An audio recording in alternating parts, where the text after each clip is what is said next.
various light and dark monsters. Yes, this is a big advantage for Vincent. Justice is playing very little in the way of your sort of traditional hand interaction. It looks like he's going to rely on cards instead like Super Polymerization, Triple Tactics Talent, and Triple Tactics Thrust in order to interact. Oh, I just started and I can switch for a Fiendsmith spell drop. All right, so see the first play from Vincent in what is technically a Maliss deck. I promise you there are Maliss cards in the strategy. Is in fact Fiendsmith Engraver. This is something that we're going to see quite a bit this weekend, where the Fiendsmith cards are actually going to be incorporated into the Maliss strategy, something that you may have seen a little bit on the periphery back at YCS Anaheim, but I think has really taken hold with the release of cards like Abawake, the Lightless Shadow. Oh, just an incredible card. And it's true that, like, we have been watching Maliss in the format for a while, but it didn't necessarily take all the top spots in Anaheim, but it seems like Maliss is in full swing. People have really figured this deck out, and that's exactly what's going on here. So we start off with the Fiendsmith combo before we get link locked. And that, it special summons a Fiendsmith. Yeah, it's one of those things where, again, the Fiendsmith cards are so powerful, it allows this deck to have an additional kind of grind game, end game pathway of using now what we've seen for quite a few months now, the Lacrima constantly being reshuffled back into the deck with Requiem. And it incorporates pretty well with the Bystial strategy, so I think it's something that we'll see quite a bit this weekend.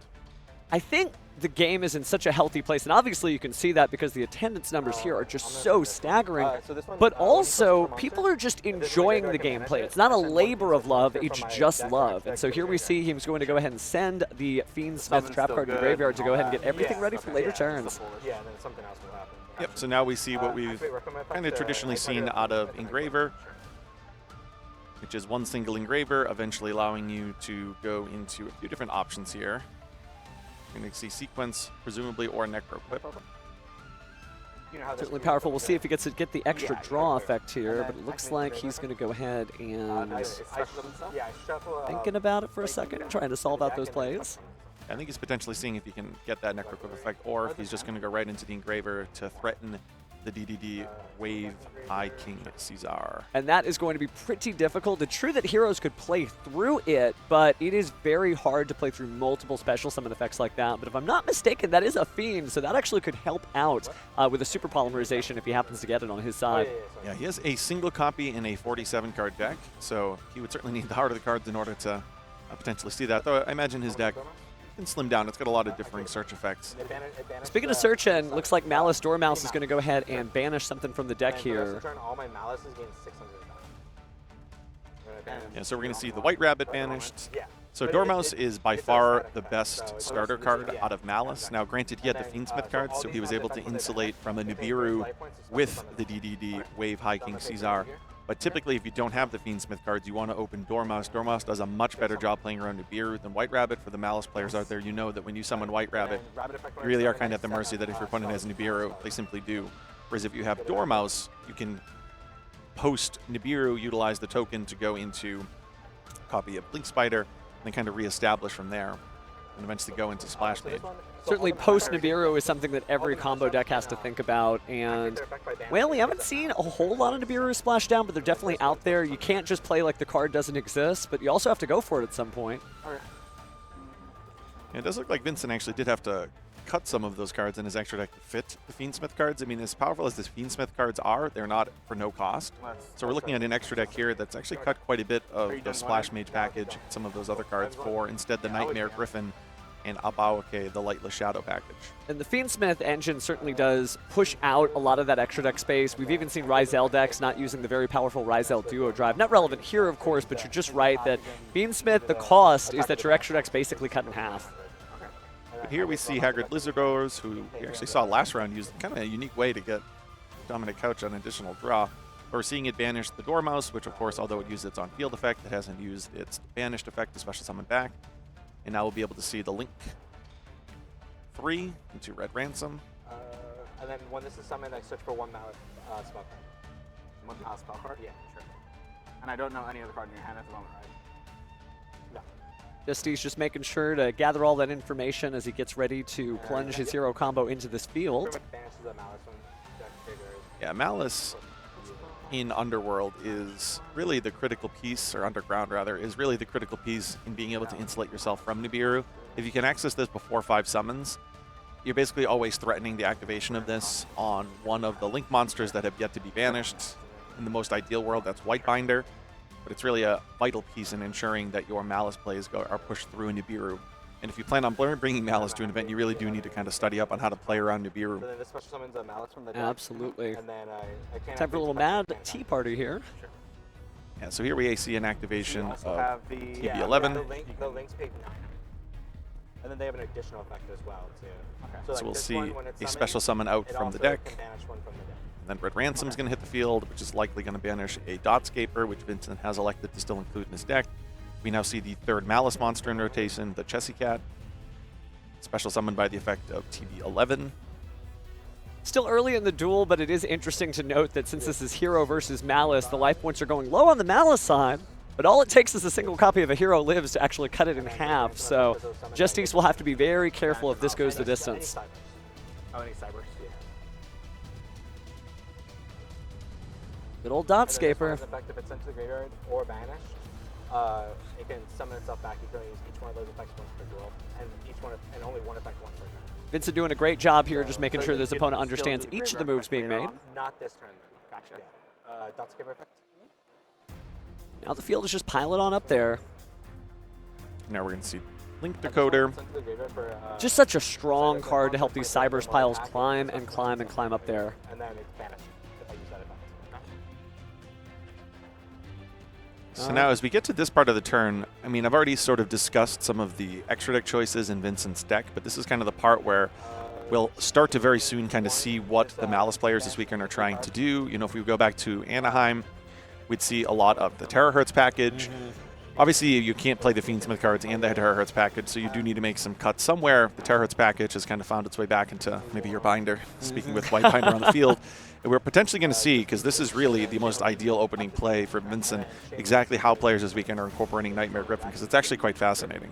Also going to banish the trap cards there too, not irrelevant in any way because of the Malice and Underground, giving that staggering 3,000 attack to your Link monsters if you happen to banish all three of the different names there, but only one so far, so, well, maybe too soon. Yeah, you never know. Yeah, you never know. Okay.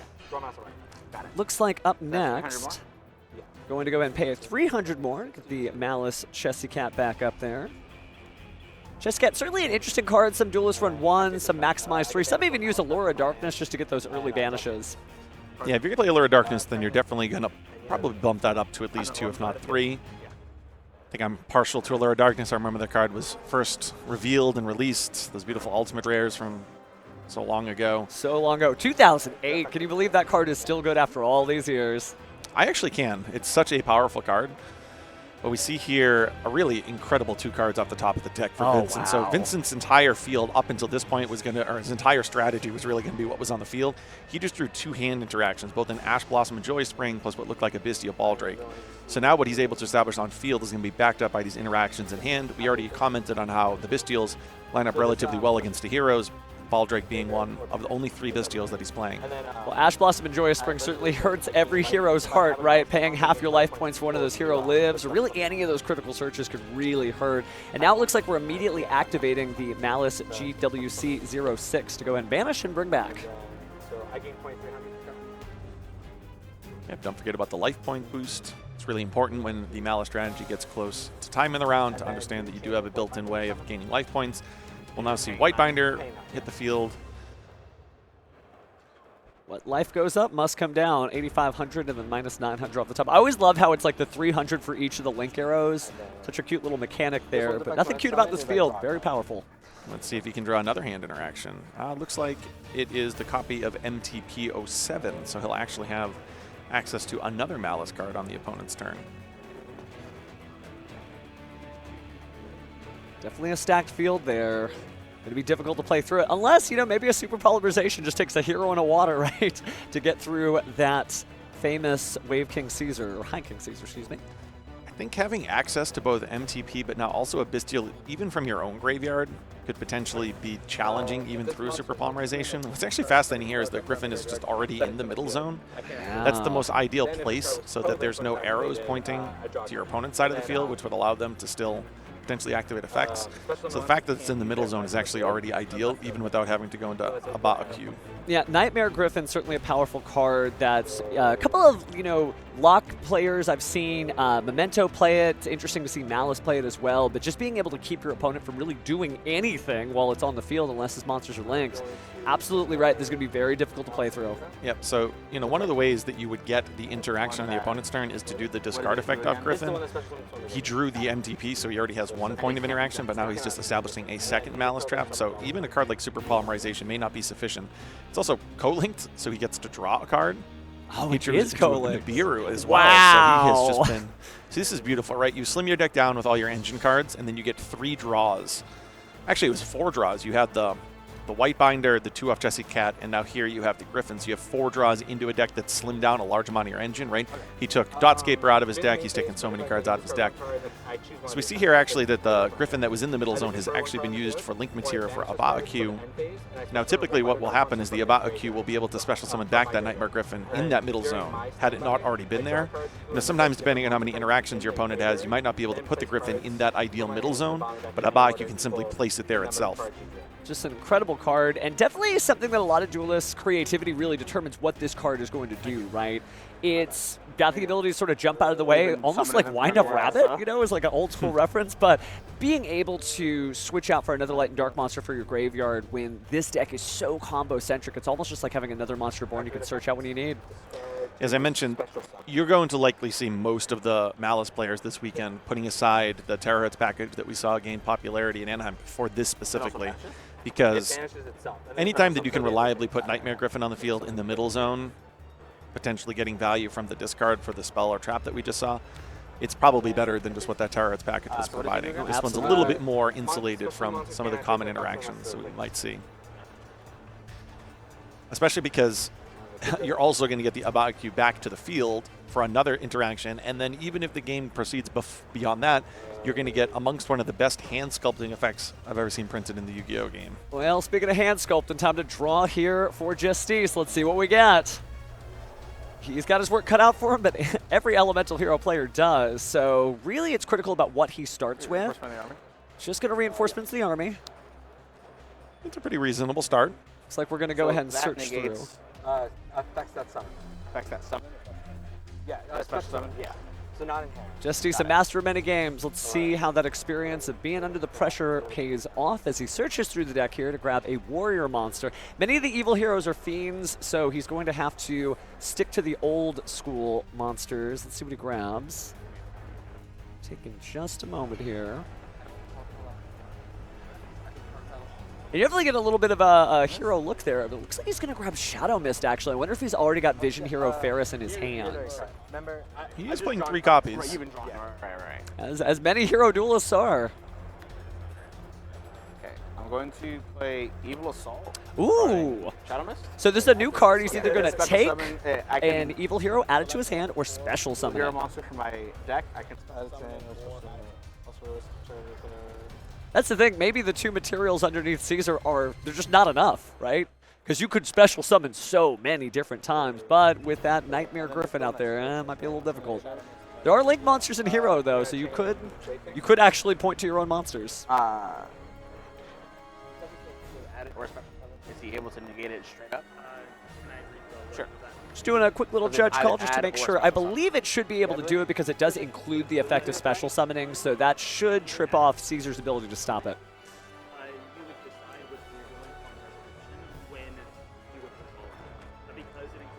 Judges just instructing the players there.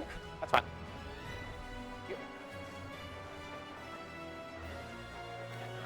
Now, it does have an effect in the graveyard that could come up later, Yeah, but it's not able to be activated at the same turn. Is that effect fine? Looks like we're going to try to use Shadow Mist effect in the graveyard of adding a hero from the deck to the hand. There's the Ash Blossom. It may be a little premature. There could be multiple cards left to push through, so let's find out. I'm going to summon Vion. All right, normal summoning Vision Hero Vion.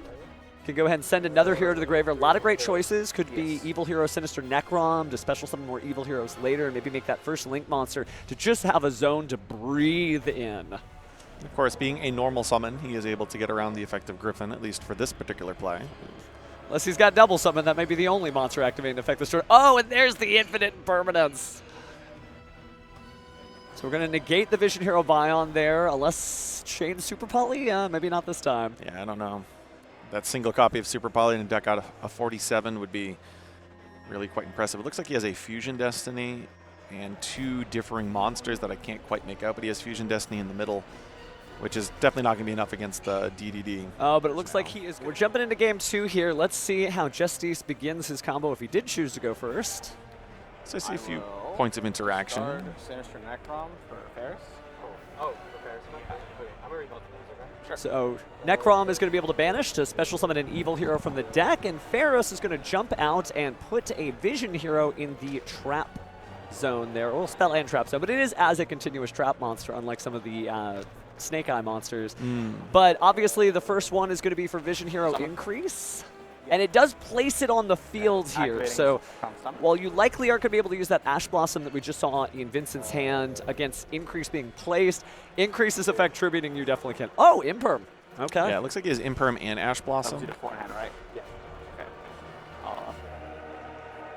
Going to do anything different with that. Sinister Necrom? So banishing Sinister Necrom to get an evil hero there, and that's really all you need to get the combo jump started here, unless Ash Blossom and Joyous Spring. Okay. So Vincent double checking both What else you got? a card that has been around for quite a while and a newer card, Normal summon Vion? or a card that's somewhat recent, Effect full at least in regards to sort of the evil hero strategy at large.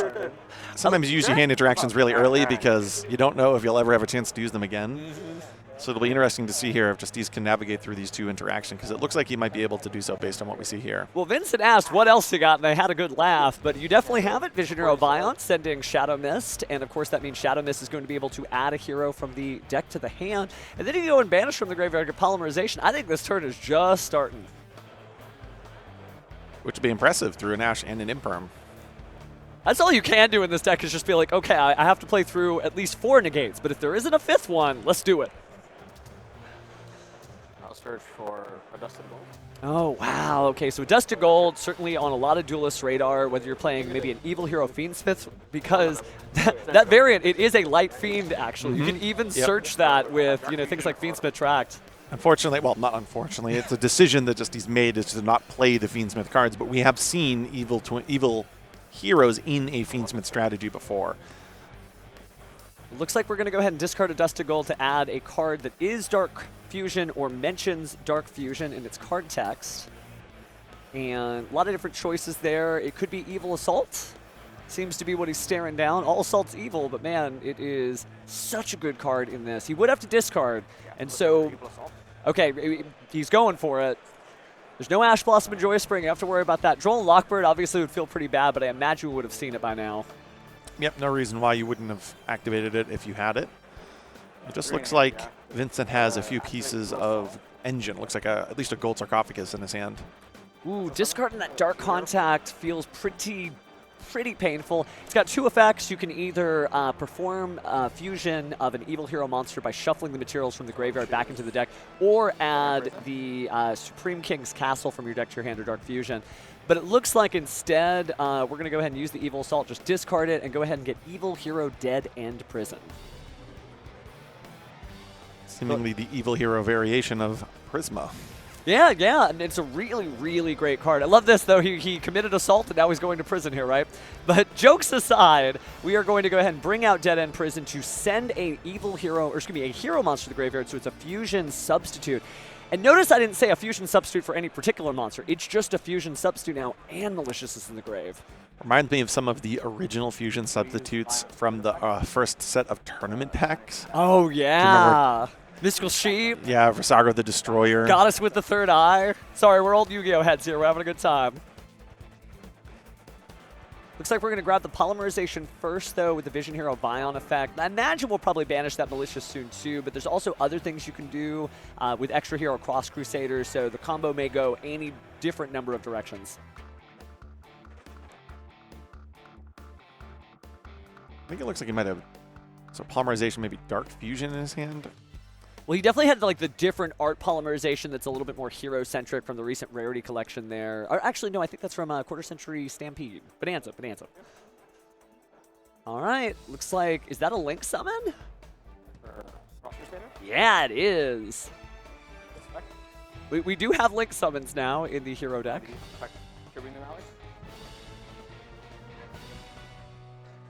So it looks like he's playing relatively unimpeded here, and he already used the effect of Shadow Mist to grab a hero monster, so we're probably not going to see Dark Law. I didn't see the mash change in the deck there. Right. Certainly good to know that it exists.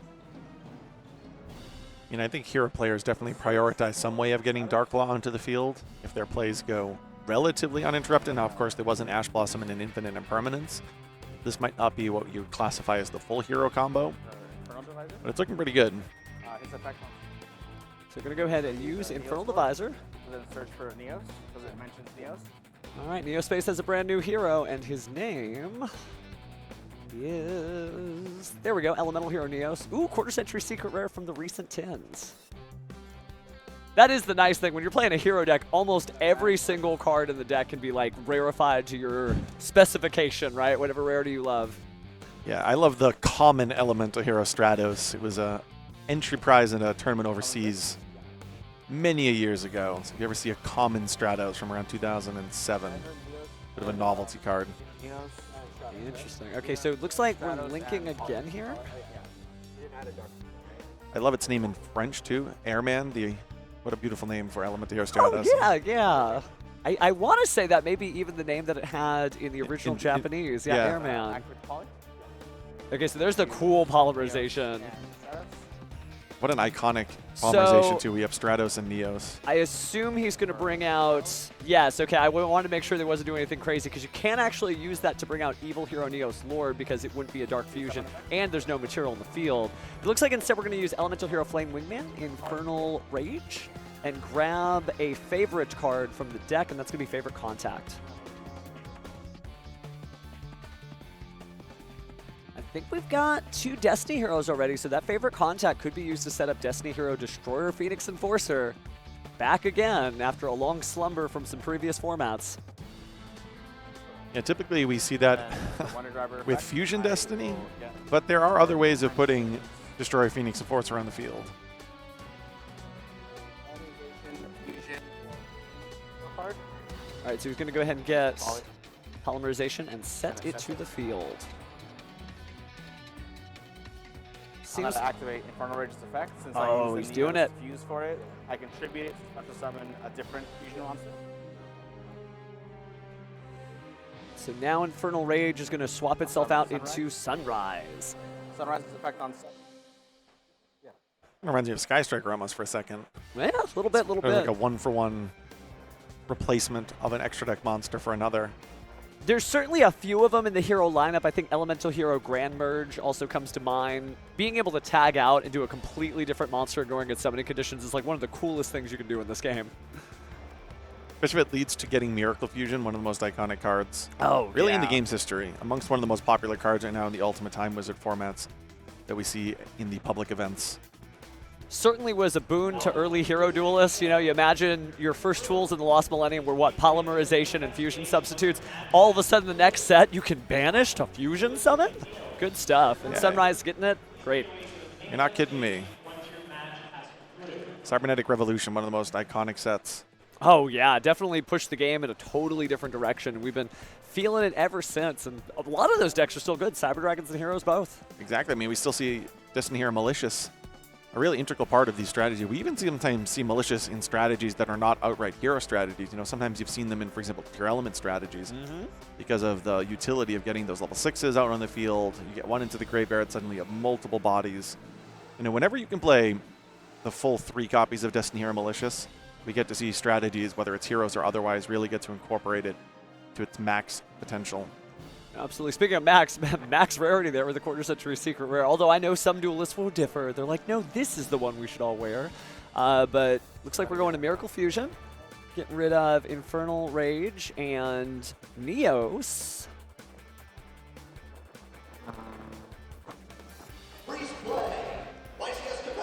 You may hear freeze play in the background, but that's not going to apply to us. But it looks like we're doing Wake Up Your Hero.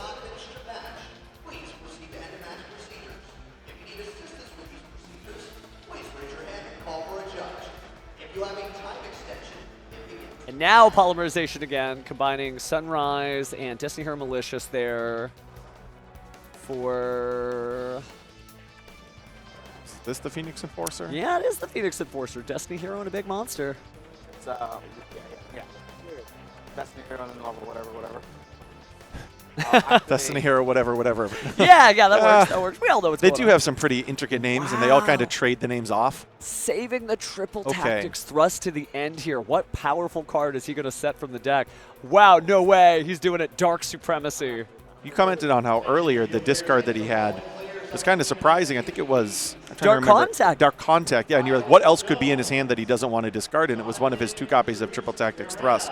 Well, check this out. We know Fiendsmith's Desiree is such a good card because it can negate multiple cards on the field. Well, so can Dark Supremacy, but the material requirement is it's every card in your graveyard that is Dark Fusion or mentions Dark Fusion as a spell card.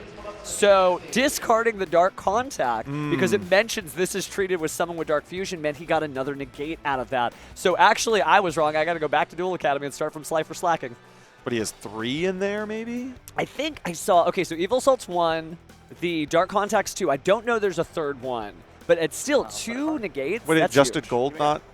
Because it's not a spell card. Okay, it's not a, it says spell card. It oh, says yes, spell touche, card, it does. yeah. Yeah, absolutely. Destroy and send to the graveyard. I can special summon level 4 or level 4 hero from my hand. Just double checking here. I don't want to get this text wrong. And Dark Fusion and spells that mention it from your graveyard. That's right. All right. But that's huge, having that double negate. And a pretty decent field here, right? The non-targeting destruction. Pretty cool stuff. Yeah, and unfortunately for Vincent, it looks like he has a Fiendsmith in Paradise, which isn't necessarily a card you want to see. Unless I guess you can set up its actual on-field effects, so that might be an interesting pathway through this, which is not your typical way of trying to break a board in Malice, but might be the necessity here. That was the one that Interesting to put the Wake Up Your Elemental Hero in defense mode there, but I guess it's just to have a little bit more bounce to the ounce, because again, when it's destroyed by a card effect, that will really basically make it kick into high gear here, because you get to special summon the Warrior monster, and that gives you either them destroying it or Destroyer Phoenix Enforcer destroying it, so you get a little bit of extra use out of that. But now we're just going back to Fiendsmith Town, right? Fiendsmith Engraver, discard that, grab track, get Lurie, discard Lurie, special summon Lurie. Do you have 3 in hand still? 3 in hand. Interesting. Now this could be a good time to do it, right? To go ahead and use Destroyer Phoenix Enforcer, destroy the Wake Up Your Elemental Hero, get rid of the Fiendsmith Lurie, and maybe that's enough. Oh, we're doing it.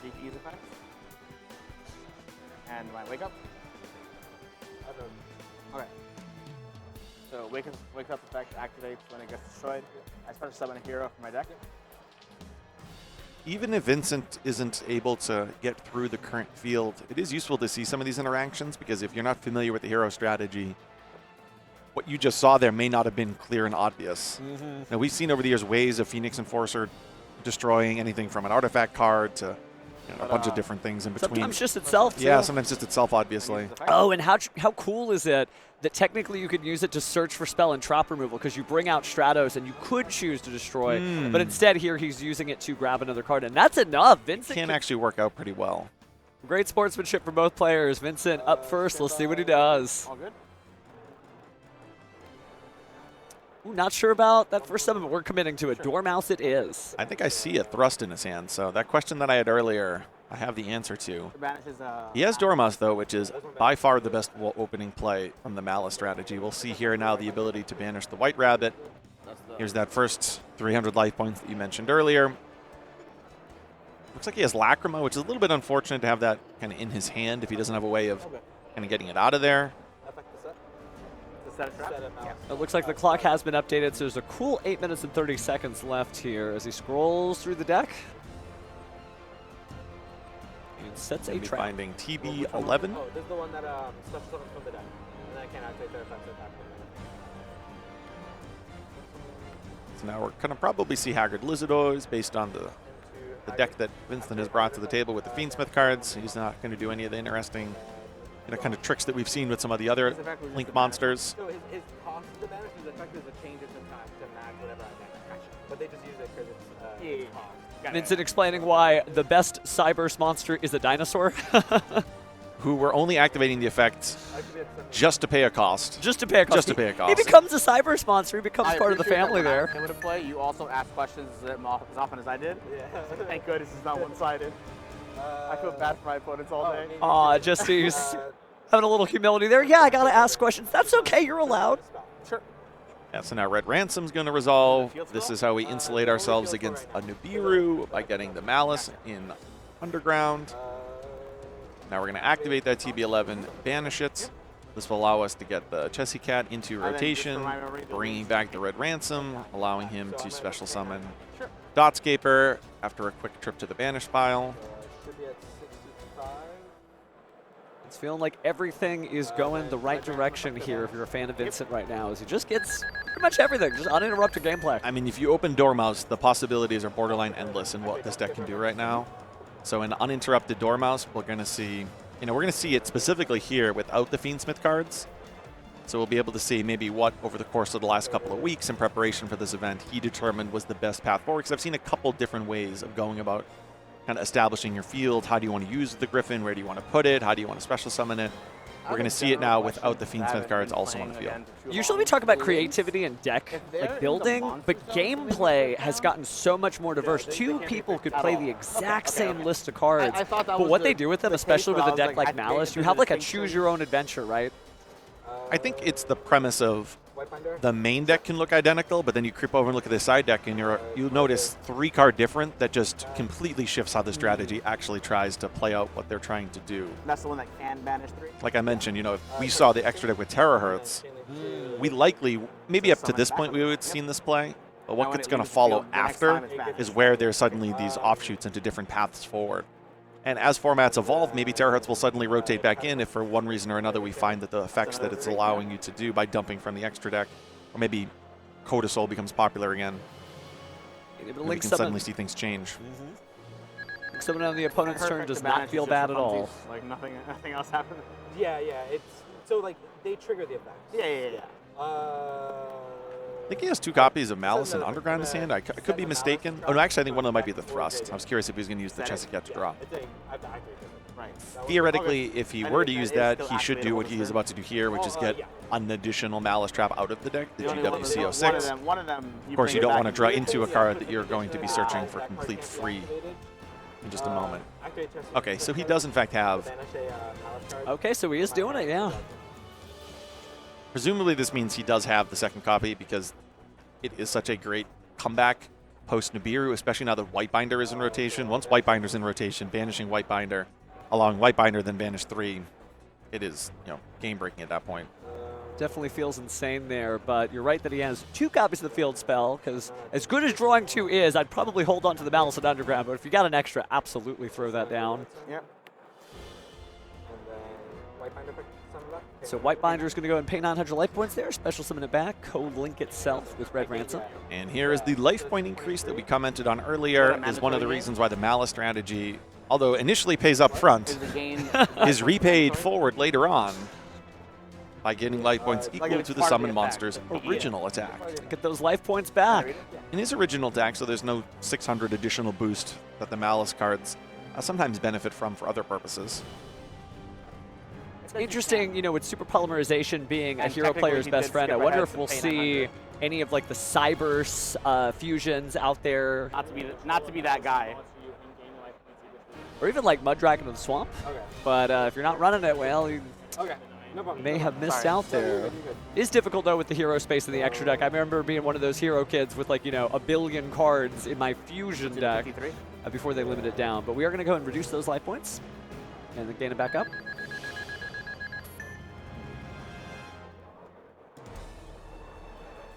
Oh, they have to draw from the summon.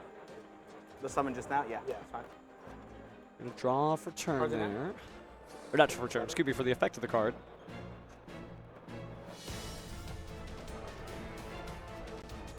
All right, another Link summon here. Let's see who we bring out. I'm not sure if I could be incorrect if Vincent has paid 2 match life points.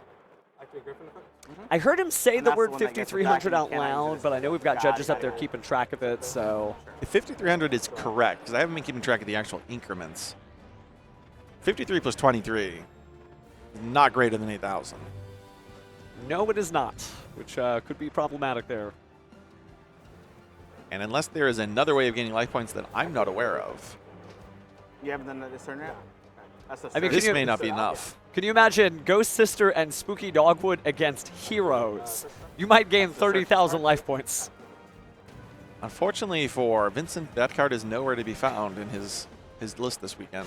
Definitely a fun card to play, but doesn't always get the job done. Discard Larry. Attempt activate Larry. It does appear as though the Fiendsmith package was drawn off of, presumably, the white binder. Oh, I see. So now we're going to try to squeak out just a little bit more here. And link 2. Is that, you can just link that? Yeah, I'm just thinking. Doesn't it? Okay. Make sure. This is probably to Abba. Yes. Abba Q. That was the discard. Discard to- is special. This is a way relative to earlier about getting Lacrim in the graveyard. I said earlier, Lacrim is not the best draw unless you find a way to get it out of your hand. The fact that he had eventually drawn, though, into a Fiendsmith card allowed him to utilize the effect of a Baku to get Lacrim into rotation. Now, he doesn't have the other Fiendsmith cards in rotation, though.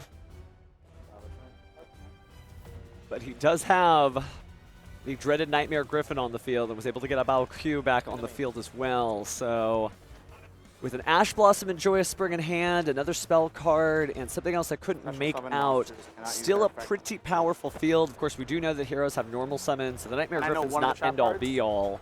And that was. Yeah, From the was game. it? Yeah. I think, you know, the perfect play is like Dead End Prison and Super Polymerization, because you can use it for Neos and then take off a monster from the field. That would feel pretty good, but it just depends on what we're able to get here now. Besides. No. Yeah, I think he asked if it does anything else. It does quite a lot. yes, it is. What does it not do? So let's see. It has Any quick link effect state- destroy a card. It has the special summon of a light or dark, of course, at the cost of discarding a card, but then it also has the ability of sculpting your hand on your upcoming standby phase. Ooh, but check this out. Evenly matched. Gain 25. So just starting things off to be like, I'm not going to deal with all that. You're going to have to pick one.